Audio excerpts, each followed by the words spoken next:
वालेकुम कैफेट। आज के लेक्चर का आगाज करते हैं। लेक्चर नंबर 50 चैप्टर 9 हम कवर कर रहे थे। चैप्टर 9 प्लानिंग से रिलेट करता है। प्रीवियस लेक्चर हमारा पहला लेक्चर था इस चैप्टर का, जिसमें हमने प्लानिंग की डेफिनेशन देखी, बेनिफिट्स देखे और प्लानिंग एक्टिविटीज में क्या चीजें करते हैं हम। दो चीजें, एक ऑडिट प्लान प्रिपेयर करते हैं और एक ऑडिट स्ट्रेटजी। इस बारे में स्टडी किया था प्रीवियस लेक्चर में। से कोई क्वेश्चन पूछना चाहते हो पूछ लीजिए। शाबाश जी। हाइब्रिड क्लास में से कोई क्वेश्चन पूछना चाहते हो पूछ लें। कोई क्वेश्चन नहीं, किसी का भी नहीं, सब क्लियर है। चलिए फिर पास्ट पेपर के क्वेश्चन की तरफ चलते हैं। होम असाइनमेंट क्वेश्चन 38 ये रिलेट करता है चैप्टर 4 से। चैप्टर 4 वॉल्यूम 2 का क्वेश्चन नंबर 38 ये 12th एडिशन के मुताबिक है। अगर 11th एडिशन है तो चेंज होगा, वो आपको असाइनमेंट दे दी, उसमें देख लीजिएगा। सबसे पहले केस स्टडी है। सबसे पहले क्या करना है हमने, रिक्वायरमेंट के ऊपर explain what is meant by going concern concept and why the auditor should consider whether a company is a going concern. ये रिप्रोडक्शन का क्वेश्चन है, इसका केस स्टडी से ताल्लुक नहीं है, ठीक है, क्योंकि केस स्टडी में कहीं पे भी उसने इसको ऊपर वाली इंफॉर्मेशन के साथ रिलेट नहीं किया। Explain the circumstances particular to study ID with which में indicate that it is not a going concern. Particular to study ID का मतलब क्या है, मुझे गोइंग कंसर्न के इश्यूज बताइए। गोइंग, लेकिन ये जो मैंने आपको केस स्टडी कही है इसके मुताबिक पर्टिकुलर, ये नहीं कि आपने जो याद किया हम सारे के सारे इसमें छाप दे, वो गलत होगा। कौन से वाले फैक्टर्स बताने हैं केस स्टडी। अच्छा पहले एक कंसेप्ट को डिस्कस करते हैं। कहते हैं गोइंग कंसर्न कंसेप्ट क्या होता है, बताइए। गोइंग कंसर्न कंसेप्ट का मतलब क्या है। इसका मतलब है कंपनी अगले 1 साल तक चलेगी। कंपनी अगले 1 साल तक अपने ऑपरेशंस कंटिन्यू करेगी। 1 साल कह लें, 12 मंथ्स कह लें, एक ही बात है। 1 साल, जब 1 साल तक चलेगी तो इसका मतलब यह है कि ये अपने एसेट्स और लायबिलिटीज को करंट और नॉन करंट में क्लासिफाई करेगी। इसे कहते हैं going concern basis of counting. जब कोई भी कंपनी अपनी फाइनेंशियल स्टेटमेंट्स को, उसमें एसेट्स और लायबिलिटीज को करंट और नॉन करंट में क्लासिफाई करती है, इसे क्या कहते हैं, going concern basis of counting. और अगर कंपनी ने अगले 12 महीनों में बंद हो जाना नजर आ रहा हो तो इसे कहते हैं गोइंग कंसर्न नॉट एप्रोप्रिएट। इसमें कंपनी क्या करती है फिर, क्या इसमें basis of accounting, basis of preparation of financial statement same होती है? नहीं, बदल जाती है। अब क्या होती है, लिक्विडेशन बेसिस, यानी जिसमें करंट और नॉन करंट की क्लासिफिकेशन नहीं होती, सारे के सारे करंट हो जाते हैं। क्योंकि गोइंग कंसर्न नॉट एप्रोप्रिएट का मतलब क्या है, कंपनी अगले 1 साल के अंदर बंद हो जाएगी। गोइंग कंसर्न एप्रोप्रिएट का मतलब क्या है, कंपनी अगले 1 साल तक चलेगी। और गोइंग कंसर्न नॉट एप्रोप्रिएट का मतलब क्या है, कंपनी अगले, बोलना, कंपनी अगले 1 साल के अंदर, बस शाबाश। गोइंग कंसर्न एप्रोप्रिएट का मतलब क्या, कंपनी अगले 1 साल तक चलेगी। तो इस अजम्पशन, पहले हम अजम्पशन देखते हैं एप्रोप्रिएट है कि नहीं, फिर इसके बाद देखते हैं फाइनेंशियल स्टेटमेंट में क्या होना चाहिए था। गोइंग कंसर्न एप्रोप्रिएट हो तो financial statements going concern basis पे बननी चाहिए, यानी करंट नॉन करंट की क्लासिफिकेशन के साथ। कुछ और भी चेंजेस होती हैं, बड़ा चेंज यही है। तो वो कह रहा है why auditor should consider weather company is going concern, इसलिए कि ऑडिटिंग स्टैंडर्ड रिक्वायर करते हैं ऑडिटर इवैल्यूएट करे गोइंग कंसर्न, क्योंकि गोइंग कंसर्न के मुताबिक रिपोर्ट पे इफेक्ट आता है, डिपेंड करता है। अगर गोइंग कंसर्न नॉट एप्रोप्रिएट हो तो वो भी हमने रिपोर्ट में बताना होता है। Going concern appropriate but material uncertainty exist तो अभी रिपोर्ट में बताना होता है। तो हम एज ऑडिटर क्लाइंट की, अपनी क्लाइंट कंपनी की गोइंग कंसर्न अजम्पशन को वैल्यूएट क्यों करते हैं, क्योंकि अगर going concern assumption not appropriate हो उसे भी रिपोर्ट में मेंशन करना है, और अगर going concern assumption appropriate but material uncertainty exist उसे भी रिपोर्ट में मेंशन करना है। अच्छा मुझे ये बताइए, दोनों केसेस में मेंशन करने का तरीकाकार एक ही होगा कि फर्क होगा?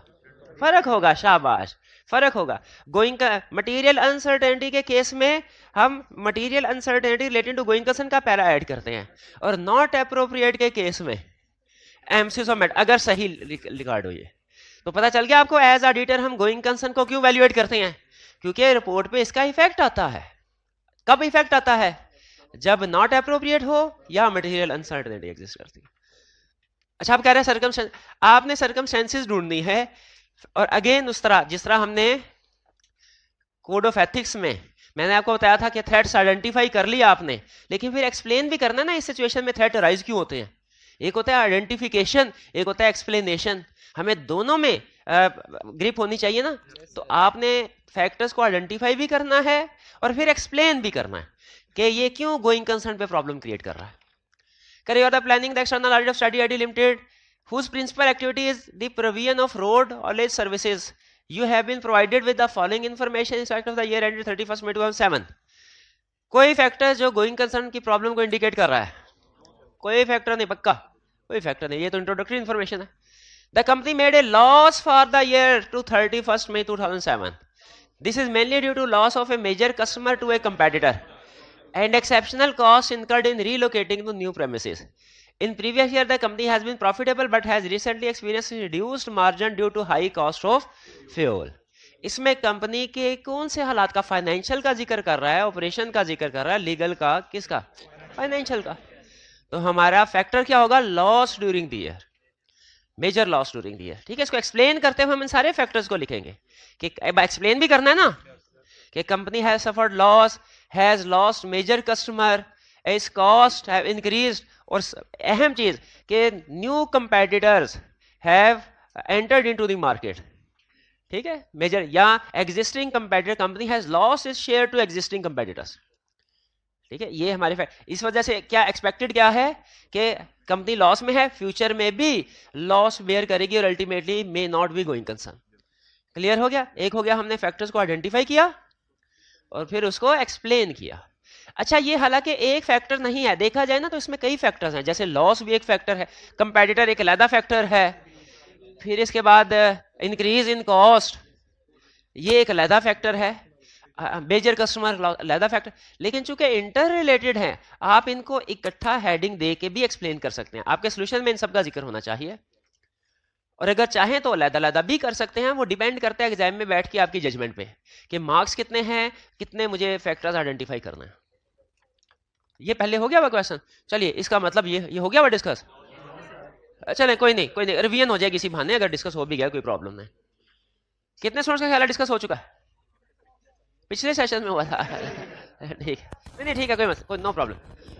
Despite its poor trading result, the company has managed to save within its overdraft limit of 500,000. This was achieved by the managing director temporarily lending to the company 200,000 and delaying payments to creditors. The overdraft facility is to be reviewed by the bank in September 2007 after the audited financial statements are available. Company has a loan installment falling due in October 2007 which it plans to repay with the proceeds from recently vacated premises which are currently for sale. इस पूरे paragraph में आपको कौन कौन सी ऐसी information दे रहा है जिससे डाउट क्रिएट हो रहा है? पहले चीज डिलेइंग पेमेंट टू क्रेडिटर, ये अहम इंडिकेटर है। जब आप क्रेडिटर को पे करने के काबिल नहीं रहते, इसका मतलब आपके पास कोई पैसे नहीं। फिर इसके बाद डायरेक्टर का लोन जो है, ये गोइंग कंसर्न की इंडिकेशन प्रॉब्लम नहीं है, बल्कि ये एक प्लस पॉइंट है कि डायरेक्टर सपोर्ट कर रहा है। डायरेक्टर का लोन देना बेसिकली कंपनी को गोइंग कंसर्न की प्रॉब्लम से निकालने की इंडिकेशन है। अच्छा, ये हो गया डिलेइंग पेमेंट टू क्रेडिटर। फिर इसके बाद कह रहा है ओवरड्राफ्ट फैसिलिटी अनकरीब पेएबल है, यानी एक तो है ना जिन लोगों से परचेजेस की उनको देने के लिए पैसे नहीं है। फिर इसके बाद कह रहा है जिन लोगों से लोन लिया है उनको पे करने के लिए भी पैसे नहीं है। अच्छा, ये कैसे? ये तो उसने बता दिया क्रेडिटर की पेमेंट को डिफॉल्ट कर रहे हैं। ये कैसे पता चल रहा है कि लोन देने के लिए भी पैसे नहीं है? वो नीचे बता, वो तो रिन्यू होने की बात कर रहा है ना, वो नीचे बात कर रहा है कि इसकी पेमेंट की जाएगी from the sale of premises, fix assets को सेल कर, बेच कर। तो इसीलिए दूसरी प्रॉब्लम, एक तो पेमेंट टू क्रेडिटर का डिफॉल्ट है, फिर दूसरी प्रॉब्लम क्या है कि फिक्स एसेट्स को बेच के कंपनी अपनी लायबिलिटीज मीट कर रही है। तो देखिए, फिक्स एसेट्स बेच रही है, आहिस्ता आहिस्ता कंपनी की कैपेसिटी डाउन होती जाएगी। अगर फिक्स एसेट्स को बेचेगी तो काम क्या करेंगे? ठीक है, जिस मशीनरी से प्रोडक्शन लेनी है, जिस फैक्ट्री से सामान बना के बेचना है, उसी को सेल कर दिया जाएगा, तो कंपनी के ऑपरेशंस कम होते जाएंगे। तो ये भी एक इंडिकेशन है। इस पैराग्राफ में दो इंडिकेशन कौन कौन सी आई? एक क्रेडिटर को पेमेंट डिले कर रहे हैं और दूसरा फिक्स एसेट्स को सेल करके रनिंग एक्सपेंसेस या लायबिलिटीज को मीट कर रहे हैं।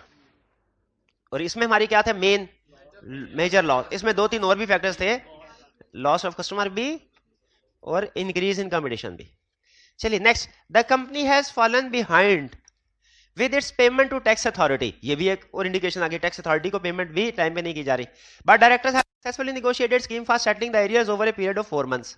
A condition of this concession granted by tax authorities is that the company pays all its future monthly tax liabilities on due dates. Tax liability में उन्होंने default किया, delay किया है। अब हालांकि निगोशिएशन होगी है, लेकिन कंडीशन है कि वो अपनी सारी मंथली लायबिलिटी टाइम पे करेंगी। क्या ये भी एक कंडीशन है, सिचुएशन है कंपनी की पुअर पोजीशन को इंडिकेट करने के लिए? कर रही है बिल्कुल, कि टैक्स अथॉरिटीज को भी पेमेंट टाइम पे। हालांकि निगोशिएशन हो रही है, हो गई है, हालांकि निगोशिएशन, लेकिन स्टिल निगोशिएशन हुई है, रीस्ट्रक्चरिंग समझिए लोन की हुई है, अभी प्रॉब्लम खत्म नहीं हुई, थोड़ा डिले हो गई है। डिले हो गया, लेकिन अभी अगर वो कहता ना कि ये लायबिलिटी पे हो चुकी है, फिर हम कहते चलो डिफॉल्ट हुआ था, पे हो गया, अब कंडीशन कोई नहीं है, लेकिन अभी पेएबल है, तो प्रॉब्लम थोड़ा सा टाइम मिल गया कंपनी को, प्रॉब्लम सेटल नहीं हुई, और आगे हमें नजर आ रहा है कि कंपनी के पास इसको पे करने के लिए पैसे नहीं है। कंपनी का सारा फ्यूचर प्लान, सारी जिंदगी सिर्फ इस लोन के ऊपर खड़ी है, ये जो ऊपर बैंक लोन इंस्टॉलमेंट, अगर ये लोन हासिल कर लेते हैं या इसको एक्सटेंड कर लेते हैं, फिर शायद ये अपनी दूसरी लायबिलिटीज को पे कर सके, वरना कंपनी। तो इस कंपनी के बारे में आपका क्या ख्याल है? क्या ये कंपनी अगले 12 महीनों में कंटिन्यू कर? डाउट्स हैं? डाउट्स हैं, शाबाश।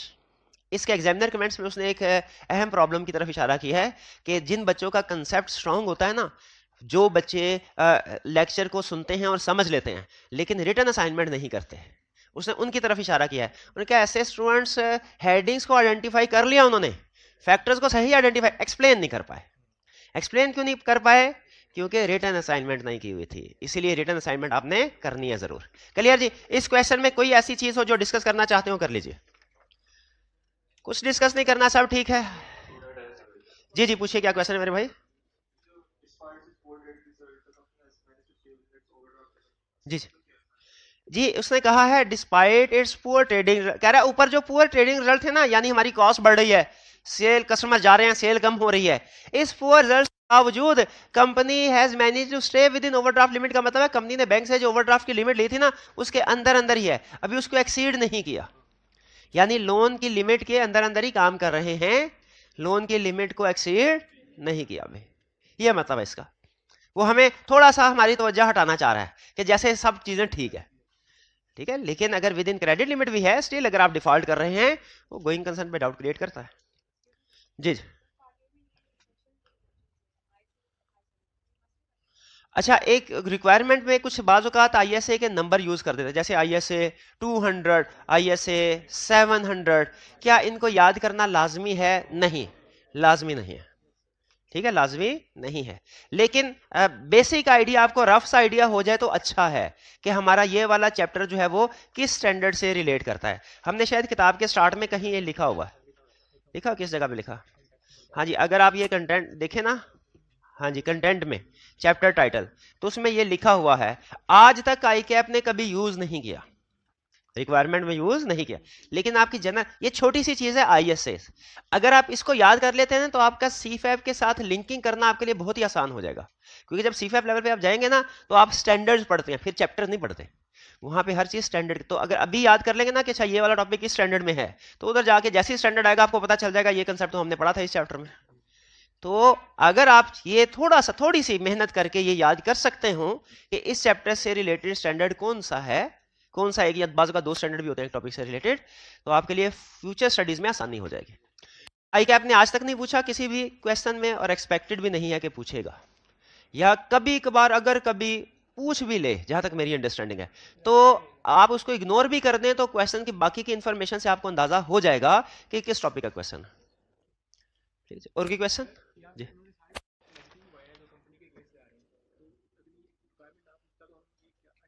यहाँ पे हमने सारे वो पॉइंट्स लिखे हैं जो कंपनी के अगेंस्ट जा रहे हैं, कंपनी की फेवर वाले पॉइंट्स नहीं लिखे। वैसे तो फेवर वाले पॉइंट्स मुझे इक्का दुक्का के अलावा और कोई नजर ही नहीं आए, ठीक है, तो लेकिन अगर हों भी हमने नहीं लिखने। क्यों नहीं लिखने?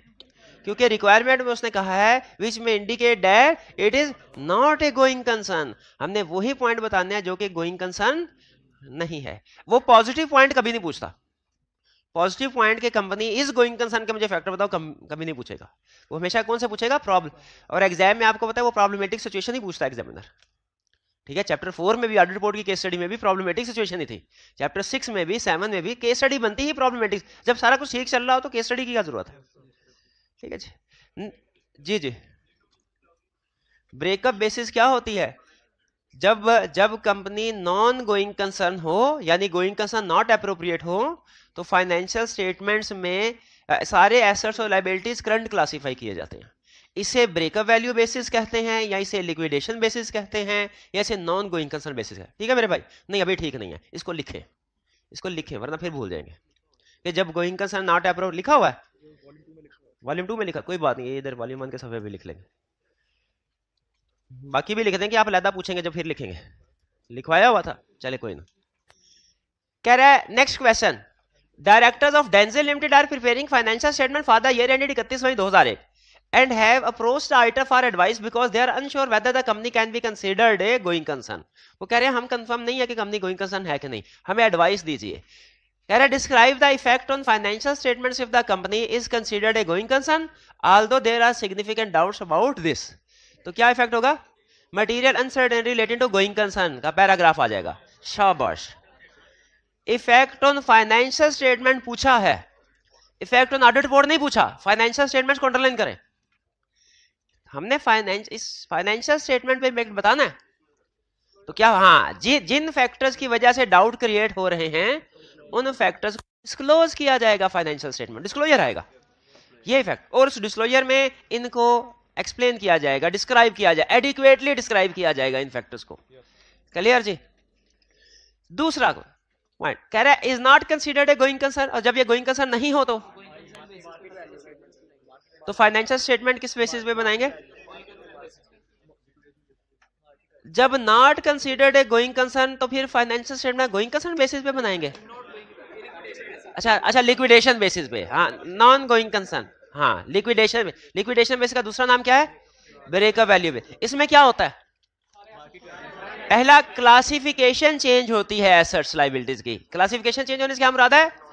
सारे के सारे करंट में क्लास है. दूसरा, मेजरमेंट भी चेंज होती है, यानी सारे एसेट्स लायबिलिटी को मार्केट वैल्यू पे रिकॉर्ड किया जाता है.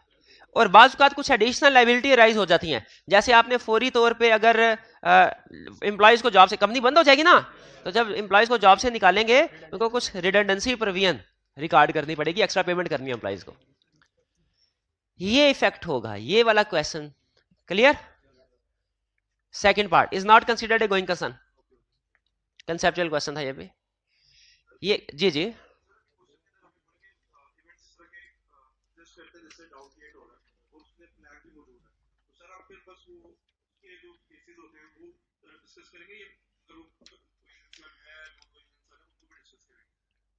क्वेश्चन इनका ये है, सर फर्ज कीजिए कि केस स्टडी के अंदर वो हमें डिफरेंट फैक्टर्स दे देता है, ठीक है, जिनकी वजह से गोइंग कंसर्न की प्रॉब्लम क्रिएट होती है, जैसे डीआरडी वाला केस.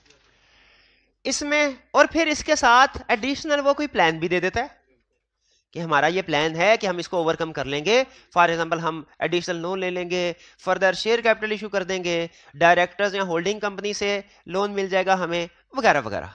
तो हमें क्वेश्चन में क्या लिखना चाहिए, क्या लिखना है, ये डिपेंड करता है क्वेश्चन की रिक्वायरमेंट पे. अगर क्वेश्चन में उसने कहा है ना कि इस सिचुएशन में बताइए आप प्रोसीजर क्या परफॉर्म करेंगे, तो फिर कुछ और लिखना है. और अगर कहे रिपोर्ट पे इंपैक्ट क्या आएगा, फिर कुछ और लिखना है. अगर कहे बताइए ये गोइंग कंसर्न के मसले मसाइल हैं, इनमें प्रोसीजर क्या परफॉर्म करेंगे, तो हम क्या लिखेंगे भला? वो वाले प्रोसीजर जो एडिशनल प्रोसीजर हमने पढ़े थे, याद है, ऑन आइडेंटिफाइंग इवेंट या कंडीशन वाले, जिसमें वो कैश फ्लो फॉर कॉस्ट वाली बात भी आ रही थी. तो अगर हमें केस स्टडी में इवेंट या कंडीशन दे दे और साथ में कोई प्लान भी हो, कहे बताओ प्रोसीजर क्या परफॉर्म करोगे, तो कौन से प्रोसीजर? वो एडिशनल प्रोसीजर जो चैप्टर 4 में पढ़े थे.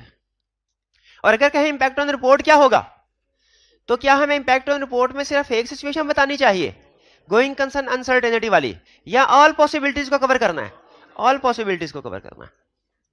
कुछ समझ आई मेरे भाई? ये बात याद रखिएगा. Next, volume 2 chapter 6. अब आते हैं हम कंपनीज एक्ट के क्वेश्चन की तरफ. Comment on the following independent situation with reference to requirement of companies act 2017. किस लफ्ज को अंडरलाइन करना है? Companies act. Hamid is a partner in a chartered accountant and holds 100,000 term finance certificates in Sona Fertilizer Limited. Hamid's firm is considering to accept the audit of SFL. Accept कर सकते हैं? क्यों? अच्छा, डिस्क्लोज और dispose करना है? नहीं, क्यों नहीं करना? क्योंकि ये टर्म फाइनेंस सर्टिफिकेट है, शेयर्स नहीं. अच्छा, इससे इंडेटेड तो नहीं हो जाता ऑडिटर? नहीं होता, क्योंकि लोन कंपनी ने लिया है, ऑडिटर ने. ठीक है. अच्छा, इससे वो सेल्फ इंटरेस्ट राइट राइज नहीं होगा? हाँ जी, शाबाश, ये कंपनीज एक्ट की सिचुएशन है. क्लियर होगी ये बात? तो ऑडिटर की अपॉइंटमेंट हो सकती है, कोई प्रॉब्लम नहीं अंडर लॉ. अगर यही वो कोड ऑफ एथिक्स का क्वेश्चन पूछता, फिर हम उसको डिस्कस करते कि सेल्फ इंटरेस्ट राइट राइज हुआ है, ये लोन को रीपे होना चाहिए अनलेस इमटेरियल. 13, इस क्वेश्चन में कोई problem? Next, your assistant has an understanding that under companies act only a chartered accountants can be appointed as auditor of limited company. What is your understanding? Cost and management accountant भी appoint हो सकते हैं, लिखा हुआ है कहीं? क्या हर company के लिए? ऐसी प्राइवेट कंपनी जो पब्लिक कंपनी की सब्सिडरी भी नहीं है और उसका पेड अप कैपिटल भी 3 मिलियन से कम है। शाबाश। ये 19 में कोई प्रॉब्लम? ये सीएमए वाली बात लिखी हुई है ना, कॉस्ट एंड मैनेजमेंट अकाउंटेंट। चलिए नेक्स्ट चैप्टर 7। अब कोड ऑफ एथिक्स। देखिए आपको मल्टीपल चैप्टर्स की असाइनमेंट या क्वेश्चन देने का मकसद यही है कि आपकी उस कंसेप्ट की रिव्यू, क्योंकि कहीं ना कहीं फंसते होंगे तो किताब खोल के देखते होंगे हमें क्या लिखा हुआ है, तो कंसेप्ट की रिवीजन भी हो जाती है। Discuss the categories of threat that may be involved in each of the following independent situation and advise the partner of the concerned firm with regard to the possible course of action that may be followed. कौन से दो अल्फाज को underline करना है और कौन सा एक लफ्ज आपने खुद से लिखना है? हाँ, थ्रेट्स को अंडरलाइन करना है, कोर्स ऑफ एक्शन को अंडरलाइन करना है, सिग्निफिकेंस खुद। शाबाश। ए बुरे वाला bank limited BBL is a listed audited client of Umar and Company Chartered Accountants UCC. BBL has granted a house loan of ₹5 million to a partner in UCC. Loan और guarantee वाला, loan from client के client, loan from client, client से क्या इजाजत है? Code of ethics क्या कहता है? कोड ऑफ एथिक्स कहता है इजाजत। लो ऑडिट क्लाइंट अगर फाइनेंशियल इंस्टीट्यूशन हो, बैंक और सिमिलर फाइनेंशियल इंस्टीट्यूशन, तब लोन ले सकते हैं। पहले थ्रेट बता देंगे, सेल्फ इंटरेस्ट है, फिर लोन ले सकते हैं। ठीक है, शर्त क्या है? नॉर्मल टर्म्स एंड कंडीशन पे लोन, यानी वही शर्त है तकरीबन जो कंपनी लागू थी, ऑर्डिनरी कोर्स ऑफ बिजनेस। हाँ, एक एडिशनल पॉइंट है, वो क्या? अगर लोन मटेरियल हो तो क्वालिटी कंट्रोल रिव्यू करवाना। क्लियर? अच्छा, इसमें सोल्यूशन में शायद सिग्निफिकेंस के पॉइंट नहीं लिखे हुए, तो आपने लिखे हुए? नहीं भी लिखे हुए तो आपने लिखने हैं। अच्छा, इसके बुक में भी नहीं है? फिर रहने दे, फिर रहने। लेकिन अगर एग्जाम में पूछ ले रिक्वायरमेंट के अंदर सिग्निफिकेंस, फिर क्या लिखेंगे? Amount of loan, terms and condition क्या है, और position of individual who took loan. ये 3 फैक्टर्स पे सिग्निफिकेंस डिपेंड करेगी। क्लियर जी? बुरे वाला बैंक में कोई प्रॉब्लम? हाइब्रिड क्लास में कोई प्रॉब्लम? शाबाश, ये हुई ना बात। बी, कमाल वाज द ऑडिट मैनेजर। अच्छा, इसके एग्जामिनर, ये जो बी वाली कंडीशन बता रहा हूं ना, इसके एग्जामिनर कमेंट्स में उसने एक बात कही है, एक वीकनेस आइडेंटिफाई की है आपकी। कह रहा है कि स्टूडेंट को ये सिचुएशन क्लियरली पता नहीं चलता कि बंदा किधर से उठ के किधर गया है, और अभी इनकमिंग है कि आउटगोइंग है, कि वो अभी भी एम्प्लॉय है। वो समझ रहे होते हैं अभी भी, हालांकि क्वेश्चन में लिखा हुआ है छोड़ के चला गया है। तो इस चीज का आपने ध्यान रखना है। कोड ऑफ एथिक्स में सबसे ज्यादा अहम सिचुएशन को समझना है, सिचुएशन कौन सी है। तो आपने इस सिचुएशन को ध्यान से समझना है, ये कौन सी सिचुएशन है। कमाल was the audit manager during the last year annual audit of Faisalabad textile mills. He has joined FTML as their manager finance prior to the commencement of current year's audit. Outgoing यानी client पे चला गया है कि अभी भी हमारे पास काम कर रहा है। आउटगोइंग वाला केस हुआ। थ्रेट क्या है? सेल्फ इंटरेस्ट, फेमिलियरिटी, शाबाश। सिग्निफिकेंस किन फैक्टर्स पे? इसके तो मुझे पता लिखी हुई है, ये तो मुझे याद। Current position, farmer position at client, length of time past. बिल्कुल। क्या करें फिर? इसको 1 साल और 1 साल से पुराना वाले में क्लासिफाई करेंगे? नहीं, वो दूसरा केस था। ऑडिट प्लान चेंज करें, मजीद कोई कनेक्शन नहीं रहना चाहिए, सीनियर टीम भेजनी चाहिए, रिव्यूअर अपॉइंट करें। शाबाश। इसमें सबसे ज्यादा जो हमें पसंद है मॉडिफाइड ऑडिट प्लान, वो जरूर लिखना है। हाँ जी, किसमें ताउन करना चाहिए? किसी किस्म का ताल्लुक नहीं होना चाहिए। ठीक है, ठीक है, हाँ जी, सही क्या। Next chapter 9, international standards on auditing 300 revise. अच्छा, planning and audit of financial statement. ये स्टैंडर्ड का नंबर और नाम मुझे कुछ भी नहीं आता। एग्जाम में आपने पैनिक नहीं होना कि ये एक ऐसी चीज आ गई जो मुझे नहीं आती। रिक्वायरमेंट पर states that an auditor must plan the audit. ठीक है, explain why it is important to plan an audit. अब देखिए, क्या इस सवाल का जवाब देने के लिए हमें स्टैंडर्ड के नाम टाइटल पता होने चाहिए? नहीं, जरूरी नहीं है। तो अव्वल तो कभी पूछेगा ही नहीं। ये एससीसी का क्वेश्चन आई कि आपने नहीं पूछा, जैसे मैंने बताया। और अगर पूछेगा भी तो आप आसानी के साथ रिक्वायरमेंट को देख के पढ़ के बता सकते हैं कि क्या पूछ रहा है, क्या लिखना क्या। तो बेनिफिट्स क्या है जी?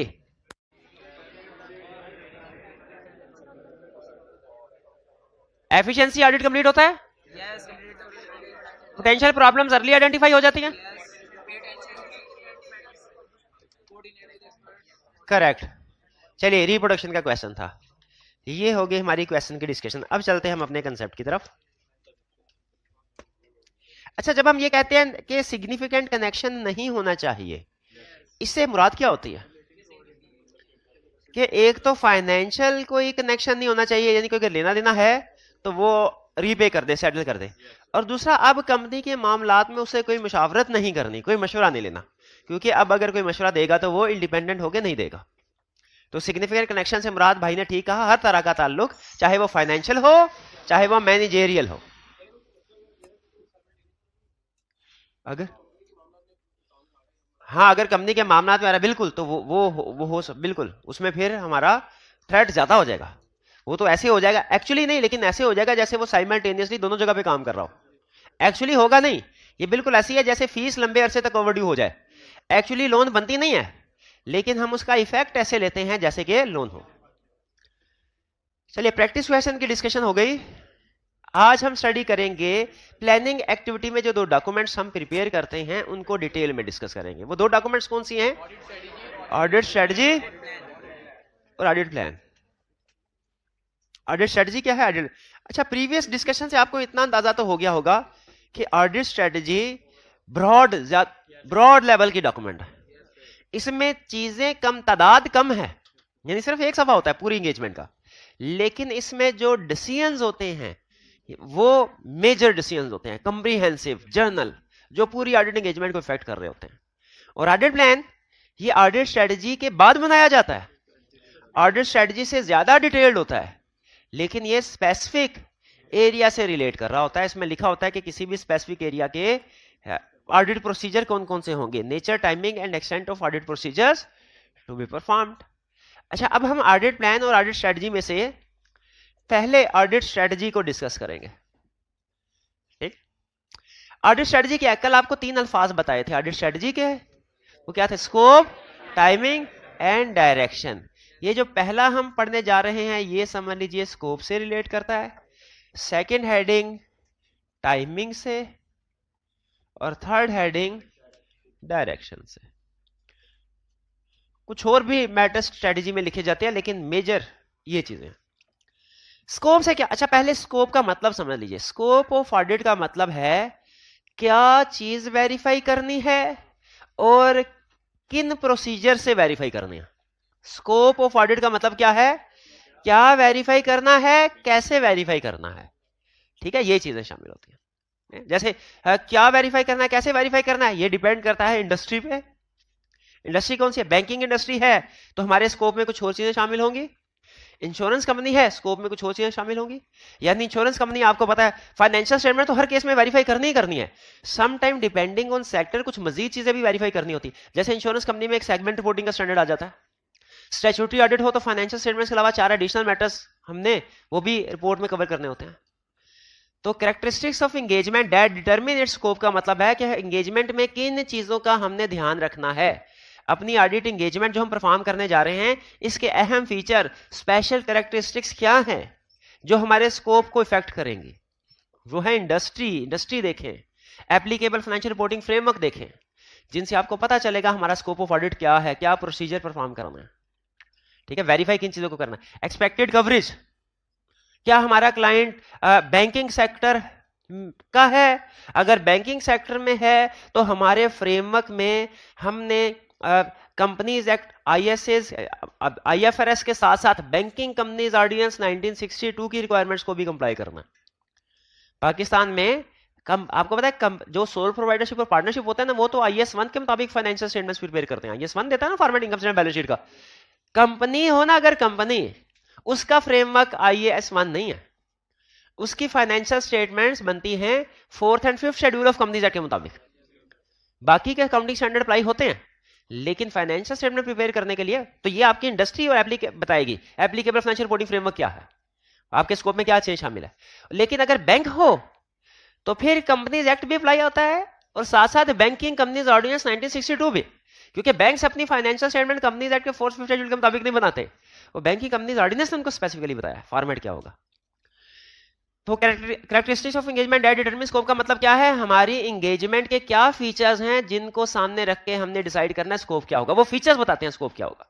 अच्छा, अगर आपका क्लाइंट ऐसा है जिसके डिफरेंट ब्रांचेस हैं, तो क्या आप सारी ब्रांचेस को वेरीफाई करेंगे? जैसे बैंक है, सैंपल बेस पे, तो एक्सपेक्टेड ऑडिट कवरेज क्या होगी, यानी कितना सैंपल होगा? इसमें हम क्लाइंट को ये बताते हैं कि सर आपकी 250 ब्रांचेस हैं, हम तकरीबन 40 ब्रांचेस को सेलेक्ट करके वेरिफिकेशन करेंगे।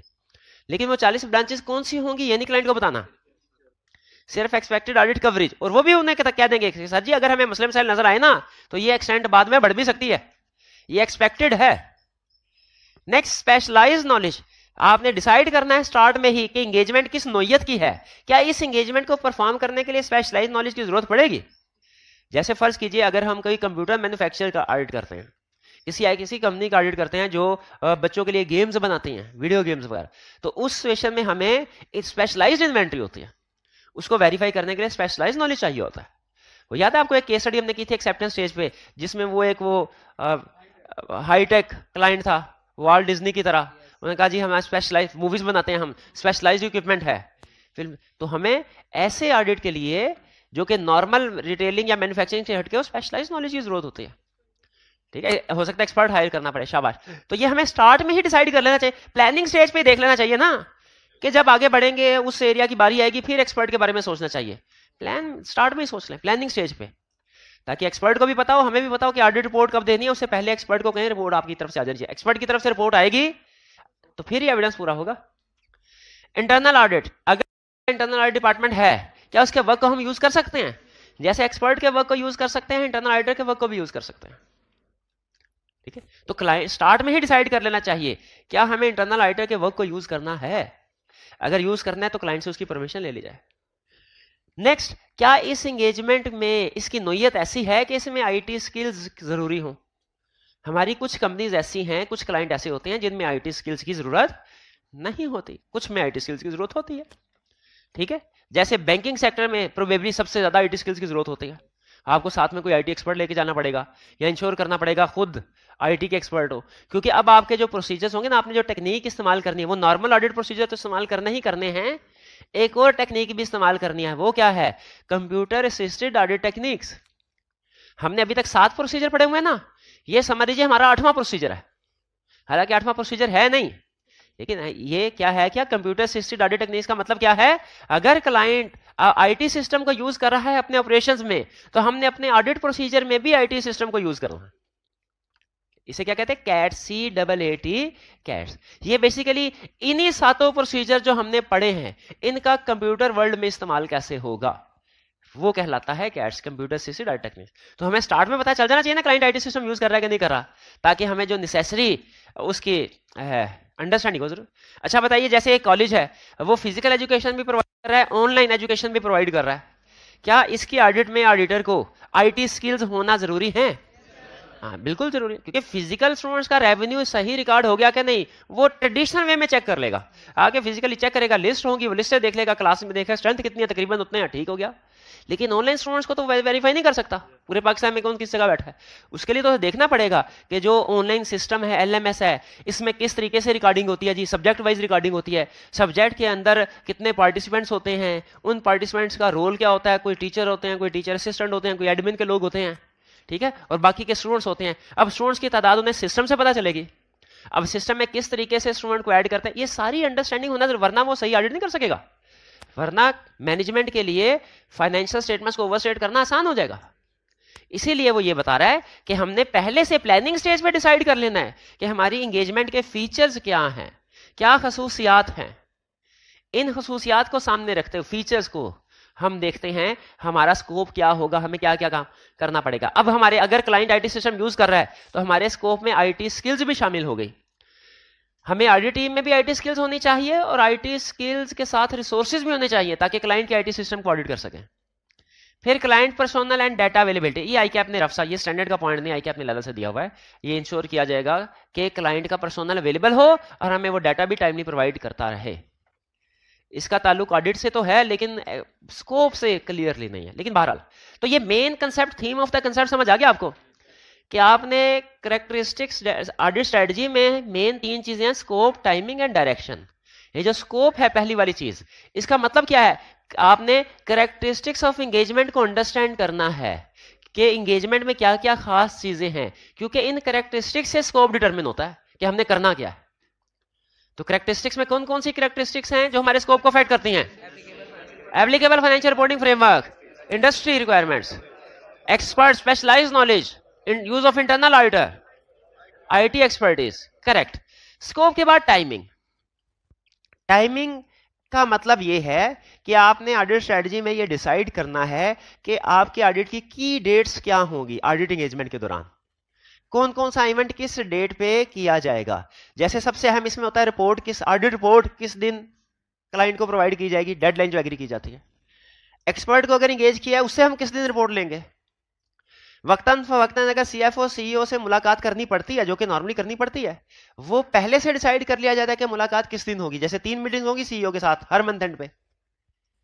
तो रिपोर्टिंग कंसीडरेशन का मतलब क्या है? इन शॉर्ट, ऑडिट के दौरान में जो डिफरेंट इवेंट्स हैं उनकी की डेट्स पहले से एग्री कर लेना। जैसे इसमें सबसे अहम क्या है?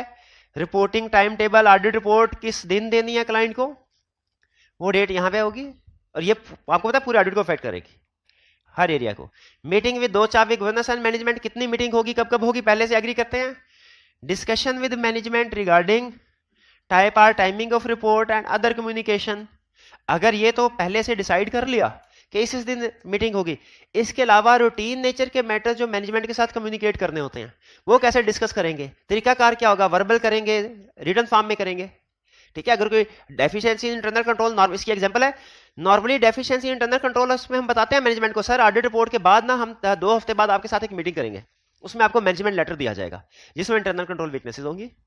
लेकिन साथ ही साथ ये भी कह दिया जाता है कि सर अगर कोई कुछ इंटरनल कंट्रोल वीकनेसेस ऐसी होती है जिन पे फौरी एक्शन लेने की जरूरत होती है, वरना नुकसान होता रहता है, तो अगर फौरी एक्शन लेने की जरूरत हुई तो हमें बताइए हम मैनेजमेंट से कैसे कॉन्टैक्ट करें, हम रिटन फॉर्म में करें, वर्बल करें, ये सारी कम्युनिकेशन का तरीकाकार वो भी हम डिसाइड कर लेंगे। और फिर डिस्कशन विद एक्सपर्ट, एक्सपर्ट से क्या डिस्कशन करेंगे? भाईजान रिपोर्ट आपने जो देनी है, एक्सपर्ट ने अपने काम की रिपोर्ट, जैसे उसे हमने कहा किसी एसेट्स की वैल्यूएशन बताओ क्या है, तो उसे जो वैल्यूएशन रिपोर्ट देनी है उसकी डेडलाइन एक्सपर्ट के साथ एग्री कर लेनी चाहिए। एक क्वेश्चन सिर्फ, एक्सपर्ट के साथ जो डेडलाइन एग्री करेंगे कि जो एक्सपर्ट रिपोर्ट हमें दे रहा है और जो हमने मैनेजमेंट के साथ डेडलाइन एग्री की है, जब हम उसको रिपोर्ट देंगे, ये रिपोर्टिंग कंसीडरेशन में कौन सी वाली डेडलाइन आएगी? एक्सपर्ट वाली या हमारी ऑडिट रिपोर्ट वाली? दोनों आएंगे, दोनों आएंगी। पहले कौन सी वाली हमें एग्री करनी चाहिए? क्योंकि एक्सपर्ट अपनी रिपोर्ट देगा उसके बाद ये, तो एक्सपर्ट के साथ एग्री करने का फायदा पहले से ये होता है कि हम एक्सपर्ट को पहले बता देते हैं सर हमारी क्लाइंट के साथ डेडलाइन ये है, आपने काम इसे पहले पहले करना है कंप्लीट। रिपोर्टिंग कंसीडरेशन भी क्लियर।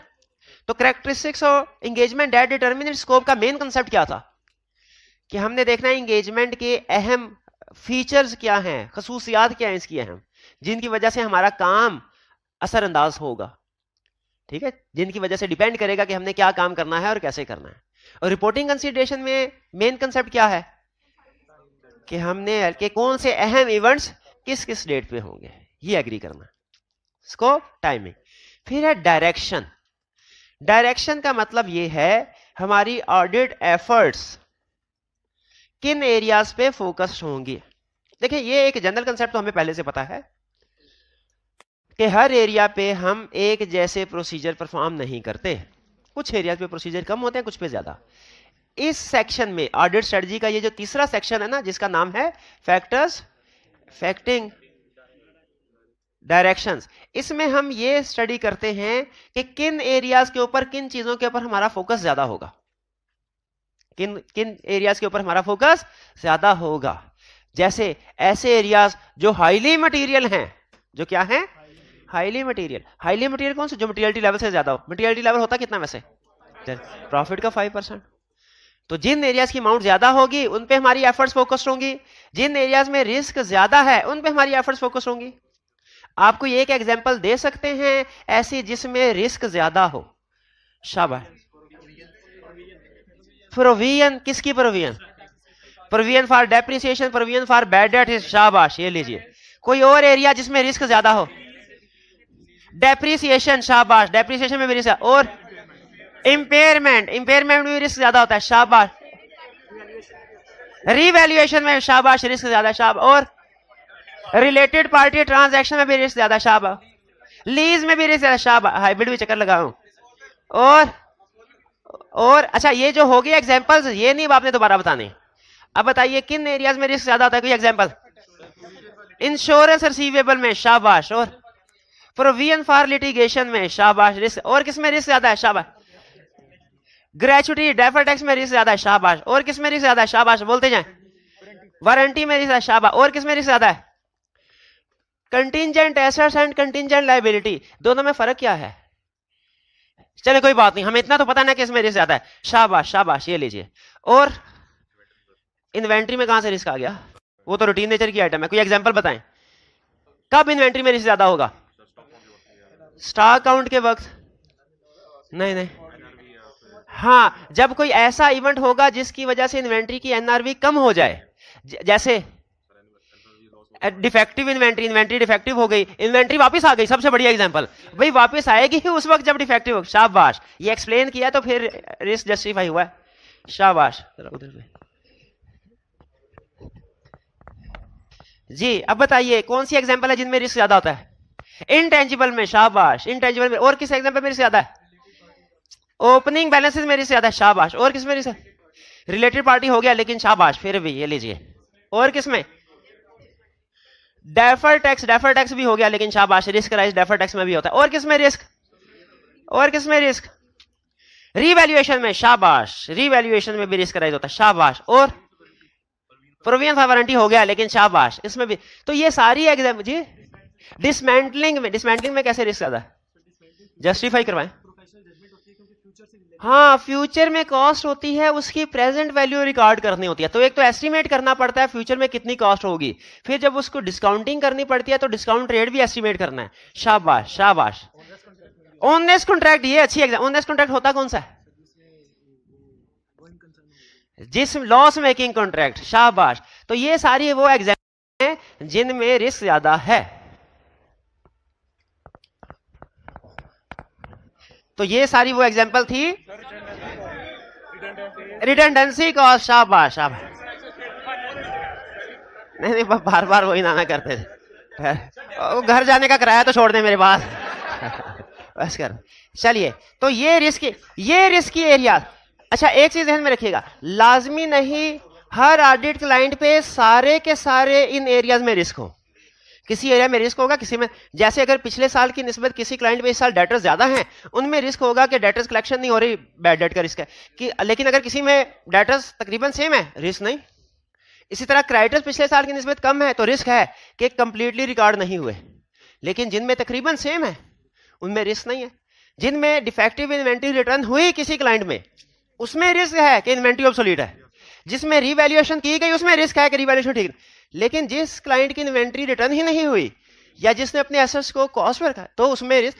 तो ये डिपेंड करता है, आपको कंप्रीहेंसिव लिस्ट दी गई है, लेकिन ये डिपेंड करता है किसी क्लाइंट में कुछ सिचुएशन अराइज होंगे, कुछ रिस्क होंगे, कुछ नहीं होंगे। तो हमने इस वाले सेक्शन, ये खास तौर पे चूंकि हमारे अगले चैप्टर से रिलेट करता है इसलिए इसके ऊपर ज्यादा फोकस कर रहा हूं कि इस सेक्शन में फैक्टर्स फैक्टरी डायरेक्शन में हमने ये लिखना होता है कि वो कौन कौन से एरियाज हैं जिनमें रिस्क ज्यादा है, उनके ऊपर फोकस करना है। ठीक है, जैसे एक हमारा क्लाइंट है हॉस्पिटल, मैंने जिंदगी में पहली दफा हॉस्पिटल का सीनियर बना, तो एंगेजमेंट पार्टनर ने स्टार्ट में एक चीज बताई। उन्होंने कहा जी इस क्लाइंट पे ना, ये जो हॉस्पिटल के क्लाइंट्स होते हैं, मुझे नहीं पता था इस बात का, वो यार ऑडिट शुरू होता तो अंदाजा हो ही जाता, लेकिन पहले से गाइडेंस मिल जाए बड़ी बचत हो जाती है।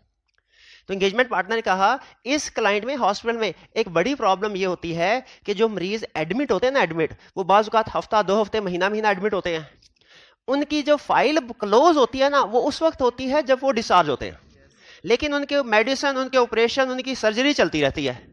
तो जो नॉर्मली रेवेन्यू रिकॉर्ड होता है ना, वो उस वक्त जब फाइल क्लोज होती है, और ये हमारे अक्रूवल कंसेप्ट के अगेंस्ट है। ठीक है, अक्रूवल का। तो इसीलिए आपने ये देखना होगा ये रेंट पे कितने पेशेंट ऐसे हैं जो एडमिट हैं, उनकी फाइल अभी क्लोज नहीं हुई, उन पे जितने प्रोसीजर परफॉर्म हो चुके हैं उनका एस्टिमेट करना होगा क्या रेवेन्यू। तो ये एक रिस्क था जो स्पेसिफिकली इसी इंडस्ट्री से रिलेटेड करता है। हॉस्पिटल नॉर्मली ऐसा रिस्क नहीं होता, तो इस ऑडिट स्ट्रेटजी में इस तरह के रिस्क को लिख लिया जाता है। इसी तरह इंश्योरेंस कंपनी, हमारे एक इंश्योरेंस क्लाइंट था, तो उसमें एक होता था अजीब सा एरिया, उसका नाम था इनकर्ड बट नॉट रिपोर्टेड, कुछ इस तरह का एरिया होता था।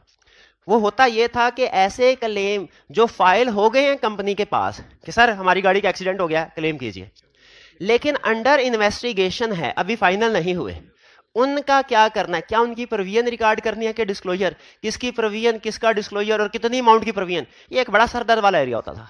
आजकल शायद इसके ऊपर आप देखें ना इंश्योरेंस, तो उसमें की ऑडिट मैटर आता होगा, क्योंकि ये इसमें जजमेंट भी इन्वॉल्व है, एस्टिमेशन भी इन्वॉल्व है, और बाज़ औक़ात एक्सपर्ट की भी जरूरत पड़ती है। वो जो कार मैकेनिक होते हैं ना, वो कंपनी उनसे पूछती थी कि बताइए इसमें कितना खर्चा लगेगा। तो ऐसे एरिया ये sometimes industry specific, sometimes general होते हैं। जैसे डेटर्स हैं तो प्रोविजन होगी, ये हर कंपनी का मसला है, लेकिन कुछ मसाइल ऐसे होते हैं जो इंडस्ट्री स्पेसिफिक होते हैं। जैसे आई कैप ने रिसेंटली एक अटेम्प्ट पहले इंडस्ट्री स्पेसिफिक वो फूड मैन्युफैक्चरिंग कंपनी का केस बना दिया था कि फूड मैन्युफैक्चरर्स हैं, वो होटल रेस्टोरेंट है, लेकिन उन्होंने जो खाना सप्लाई किया तो कुछ जो विजिटर्स थे उनकी तबीयत खराब हो गई, और बाद में पता चला कि एक्सपायर्ड स्टॉक शामिल था। तो ये एक्सपायर्ड स्टॉक का रिस्क खास तौर पे ऐसी ऑर्गेनाइजेशन में होता है जो फूड आइटम्स को प्रोड्यूस कर रही होती हैं। तो यहां पे इस एरिया में हम क्या करते हैं, जो इस वाले सेक्शन में फैक्टर्स फैक्टिंग डायरेक्शन में जिन एरियाज में रिस्क ज्यादा होता है उनको लिख देते हैं, ताकि बाद में जब हम ऑडिट प्लान बना रहे हों तो इन एरियाज के ऊपर ज्यादा फोकस कर सकें। क्लियर जी? ये बाकी तो सारा रिप्रोडक्शन का क्वेश्चन था, मैंने शायद आपको स्टार्ट में बता दिया कि जो चैप्टर 9 है ना, ये रिप्रोडक्शन वाला क्वेश्चन चैप्टर ज्यादा है, केस स्टडी वाला नहीं है। लेकिन इसमें रिस्की एरियाज की ज्यादा डिस्कशन इसलिए भी मैंने कर दी कि आगे चैप्टर बनाना, उसमें इंफॉर्मेशन होगी और आपने उस इंफॉर्मेशन से रिस्क आइडेंटिफाई करने होंगे। और उसमें जिसने वो चैप्टर 2 लर्निंग ऑब्जेक्टिव 10 था शायद, एप्लीकेशन ऑफ प्रोफेशनल स्केप्टिसिज्म, जिसने वो लिस्ट समझ ली हुई ना, उसके लिए रिस्क असेसमेंट बहुत आसान हो जाएगी। फिर इसके बाद ऑडिट अप्रोच क्या होगी हमारी? ऑडिट अप्रोच में 2-3 तरह की अप्रोच आ जाती है। एक तो ऑडिट अप्रोच में ये डिसीजन भी आ जाता है, क्या हमें इंटरम ऑडिट करना चाहिए या सारे के सारे प्रोसीजर फाइनल स्टेज पे परफॉर्म करने चाहिए। इंटरम ऑडिट पता ना आपको, ये एंड से पहले, अब ये पार्टनर डिसाइड करता है। अगर क्लाइंट के साथ डेडलाइन, हमारा एक क्लाइंट था जी की बात, 31 दिसंबर उसका ईयर एंड था और 15 जनवरी को उसको रिपोर्ट चाहिए थी, ऑडिट रिपोर्ट, और हम देते थे हर साल रिपोर्ट। ये कैसे पॉसिबल होता है कि 15 दिन के अंदर ऑडिट? Interim audit. हम क्या करते थे, एक इंटरम डेट डिसाइड कर लेते थे 31 अक्टूबर, तो 31 अक्टूबर तक का ऑडिट करते थे नवंबर दिसंबर में, और फिर नवंबर दिसंबर की ट्रांजैक्शन को चेक करते थे 15 जनवरी तक। तो इस तरीके से तो हमें लेकिन ये सिर्फ उन क्लाइंट में हम नॉर्मली क्या करते थे, या जरूरी होता है जब डेडलाइन शॉर्ट हो, वरना रूटीन का क्लाइंट हो हमारा, ये क्लाइंट जहां तक मुझे याद है नेस्ले क्लाइंट था हमारा फर्म का, उसमें ये करते थे। लेकिन एक क्लाइंट था पीडीसीएल है, उसमें कोई टेंशन नहीं होती। नेस्ले उन्हें शायद फॉरेन रिपोर्टिंग करनी थी, इस वजह से उन्हें जल्दी रिपोर्ट चाहिए होती थी। पीडीसीएल में कोई टेंशन नहीं होती थी, उसमें 2, 2.5, 3 महीने ईयर एंड के बाद भी होते थे। हालांकि उसमें ईयर एंड से पहले भी पहुंच जाते थे, लेकिन उसमें कुछ नहीं करते थे बाद। तो इंटरम ऑडिट करना है या नहीं करना, ये डिसीजन। फिर एक और डिसीजन, आपको ये पता है कि ऑडिटर के प्रोसीजर 3 तरह के होते हैं जो वो किसी भी एरिया पे परफॉर्म करता है। Risk assessment procedure, test of control, सब। कौन से प्रोसीजर रिक्वायर्ड है? रिस्क असेसमेंट और सब्सटेंटिव। और कौन से रिक्वायर्ड नहीं है? Test of controls. चाहे तो परफॉर्म करें, ये बात पता है ना आपको। अगर हम, अब ये पार्टनर की मर्जी होती है, अगर पार्टनर्स इंटरनल कंट्रोल्स पे रिलाय करे, यानी टेस्ट ऑफ कंट्रोल्स परफॉर्म करना चाहिए, तो इसे हम कहते हैं system based approach. System based approach का मतलब है ऐसी अप्रोच जिसमें क्लाइंट के इंटरनल कंट्रोल सिस्टम को भी फोकस किया जाता है। सिस्टम बेस्ड अप्रोच का मतलब क्या है? ऐसी अप्रोच जिसमें क्लाइंट के इंटरनल कंट्रोल सिस्टम को भी फोकस किया जाता है। और अगर इंटरनल कंट्रोल को फोकस ना किया जाए, सब्सटेंटिव से। यानी इन शॉर्ट, अगर ऑडिटर अपने ऑडिट में सिर्फ 2 ही प्रोसीजर परफॉर्म करे जो रिक्वायर्ड है, रिस्क असेसमेंट, तो इसे कहेंगे सब्सटेंटिव। और अगर वो internal control, test of control भी परफॉर्म करे, सिस्टम बेस्ड अप्रोच। आप में से कितने स्टूडेंट्स का ख्याल है सिस्टम बेस्ड अप्रोच ज्यादा बेहतर है? कितनों का ख्याल है सब्सटेंटिव ज्यादा बेहतर है? हाँ, ये सिचुएशन पे डिपेंड करता है। एक स्टूडेंट कहने लगा, सर जब एक काम किए बगैर गुजारा हो सकता है तो हमें करने की क्या जरूरत है? तो सिस्टम बेस्ड अप्रोच तो होनी नहीं चाहिए, हमें बिला वजह ज्यादा काम करना पड़ता है। ये वो स्टूडेंट है जो सिर्फ थ्योरेटिकली सोच रहा है। प्रैक्टिकली अगर आप इंटरनल कंट्रोल को टेस्ट करते हैं ना, तो टेस्ट ऑफ कंट्रोल एडिशनल काम जरूर हुआ, लेकिन अगर कंट्रोल स्ट्रांग हो तो सब्सटेंटिव प्रोसीजर कम हो जाते हैं। इधर के टेस्ट ऑफ कंट्रोल के 10 प्रोसीजर परफॉर्म किए हो ना, और अगर कंट्रोल स्ट्रांग हो, इफ कंट्रोल स्ट्रांग, तो आपके सब्सटेंटिव प्रोसीजर के समझ लीजिए 50 प्रोसीजर कम हो जाएंगे। इतना फायदा मिलता है। तो बहरहाल ये अल्टीमेटली पार्टनर का डिसीजन होता है कि ऑडिट अप्रोच कौन सी होगी, सिस्टम बेस्ड अप्रोच होगी या सब्सटेंटिव अप्रोच होगी। ठीक है, इंटरम ऑडिट करना है या नहीं करना। रीसेंट डेवलपमेंट इसलिए हमारे लिए अहम है कि एरियाज में, फ्रेमवर्क में, जिन स्टैंडर्ड्स में रिसेंट डेवलपमेंट होती है उनमें रिस्क भी ज्यादा होता है। ऐसे है ना, जो स्टैंडर्ड रिवाइज होंगे उनमें रिस्क ज्यादा है। जैसे आपका सिलेबस है, जो टॉपिक रिवाइज हो उसकी टेस्टिंग का चांस ज्यादा होता है। और वो होता भी मुश्किल है। क्यों मुश्किल होता है भला? क्योंकि सबसे बड़ी रीजन उसके पास्ट पेपर नहीं होते। सबसे बड़ी रीजन, वो टॉपिक इटसेल्फ चाहे आसान हो लेकिन पास्ट आपको पता ही नहीं, आप ब्लाइंड कि पता नहीं कैसे टेस्ट करेगा, क्या सवाल बनाएगा, रिप्रोडक्शन होगा, केस स्टडी होगी वगैरह वगैरह। ये अहम चीजें होगी, स्कोप, टाइमिंग एंड डायरेक्शन। फिर रिसोर्सेज क्या चाहिए ये भी लिखा जाता है। कितने लोगों की टीम होगी, ऑडिट स्ट्रेटजी में लिखा जाता है। एक एक टीम मेंबर के एक एक और का हिसाब लिखा जाता है स्ट्रेटजी में। ऐसे नहीं होता कि जितने मर्जी बंदे जिस मर्जी एंगेजमेंट पे चले जाए, नहीं, कैलकुलेट किया जाता है। और रिसोर्सेज में लिखा जाता है कि हमारे रिसोर्सेज कितने होंगे, हाउ मच रिसोर्सेज, ठीक है, कब चाहिए। इस रिसोर्सेज से सबसे मुराद सबसे अहम रिसोर्स है कौन सा, ह्यूमन रिसोर्स। लेकिन इसके साथ आईटी रिसोर्सेज भी शामिल है। कितने लोगों की टीम चाहिए, कब से कब तक चाहिए, उनको डायरेक्ट कौन करेगा, सुपरवाइज कौन करेगा, इनके काम को रिव्यू कौन करेगा, ये सारे मैटर्स प्लान। क्योंकि रिसोर्सेज है ना, कंट्रोल्ड होने चाहिए।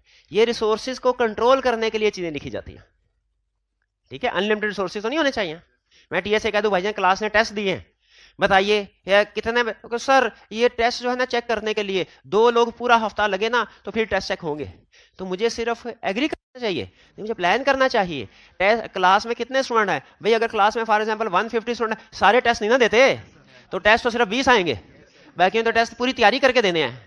और 20 टेस्ट जो आएंगे उनमें भी सब ने 100 नंबर का टेस्ट थोड़ी किया होगा, क्वेश्चन छोड़े भी होंगे।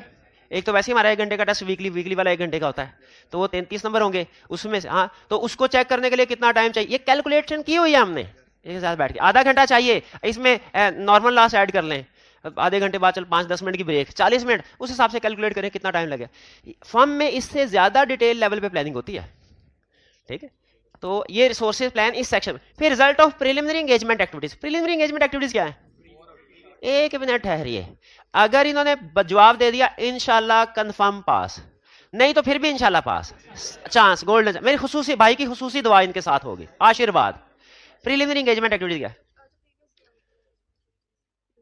Preliminary engagement activities, preliminary engagement activities क्या है नहीं बता, खुसूसी दुआ है इसके साथ अटैच।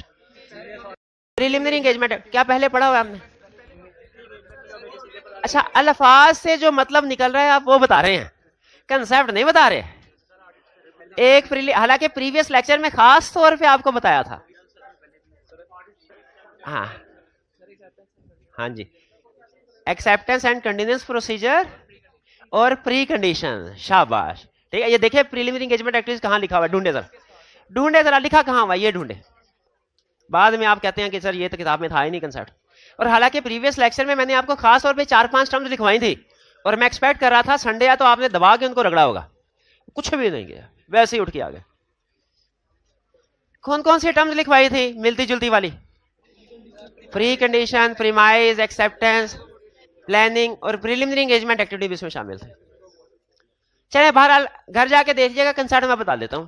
वो कहता है एंगेजमेंट एक्सेप्ट करने से पहले या पिछले सालों में आपने इस क्लाइंट से रिलेटेड कुछ काम किए होंगे, हो सकता है कुछ पास्ट में आपने ऑडिट किया हो, या कोई नॉन इंश्योरेंस सर्विसेज पास्ट में प्रोवाइड की हो सकता है।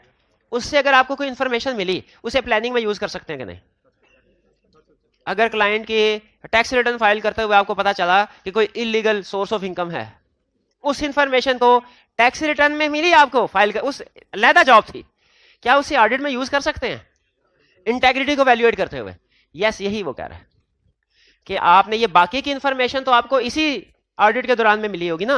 अगर आपके पास कोई प्रीवियस इंफॉर्मेशन भी है ना, या स्टार्ट इस एक्सेप्टेंस स्टेज वाली इंफॉर्मेशन, उसको भी प्लानिंग में यूज कर सकते। ये था हमारा ऑडिट स्ट्रेटजी। क्लियर हो गया? ये ऑडिट स्ट्रेटजी में 5 चीजें हैं, 3 ज्यादा अहम है, स्कोप, टाइमिंग, डायरेक्शन। आपने लेकिन हेडिंग पूरी याद करनी है। फिर इसके बाद ऑडिट प्लान। ऑडिट प्लान क्या है? किसी भी एरिया पे क्या प्रोसीजर परफॉर्म करने हैं, और वो हमें पता है क्या प्रोसीजर परफॉर्म करने हैं। कौन कौन से procedure perform? Risk assessment procedure, test of control, substantive procedure.